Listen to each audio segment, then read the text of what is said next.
Hi everyone, welcome to Game Day. I'm Merril Hoge. I'm just trying to clean up the first half of these 1 o'clock games, the good, the bad, and there was some ugly. We talked about going into this season without preseason, teams with new learning, new quarterbacks, they might struggle, and we did highlight the Washington Redskins as being one of those. Haskins really looks like he's struggling. Their offense is struggling as a whole, and when you do that, eventually it wears your defense down no matter how good they're playing at this point. And then even though it doesn't have new learning, Mitchell Trubisky in Chicago does not look good. And I think if you'd have had preseason, I don't think Mitchell Trubisky would have been the starter. But you can feel the pressure on him. You can't miss third down throws without even giving your wide receiver an actual chance to catch the ball. And he's done that several times. That's kind of been his MO. Even in college, he was like that. But you're seeing that, we try to give the Jet fans some hope in that they're in their second year. There's some new rhythm there. But that leads us to the Bills. We thought and wanted to see, Josh Allen improve, even though he's fumbled a couple times, which can be corrected but can't happen. That's unacceptable. You've seen him do a better job throwing the ball. The Cleveland Browns and Baltimore Ravens.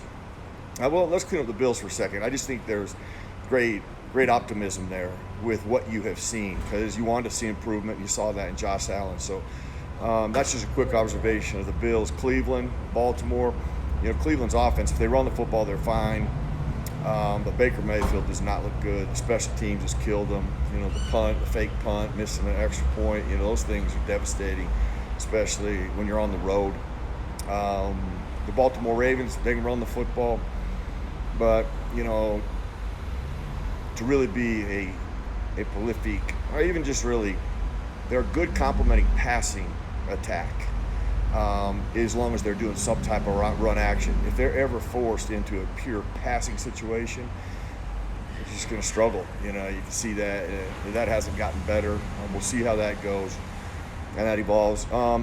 Quick highlight on the Green Bay Packers-Minnesota game. That game's kind of turning out like we thought it would, based on the experience there, the players there, the division.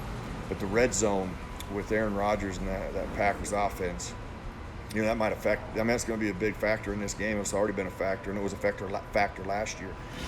So that is the kind of stuff that you want to get tape and study. Watching it from TV, you can start casting blame and pointing fingers, but unless you really look at the whole 22, sideline and end zone, really tough to know what's going on there. So that'll be something we'll follow up this week and share with everybody.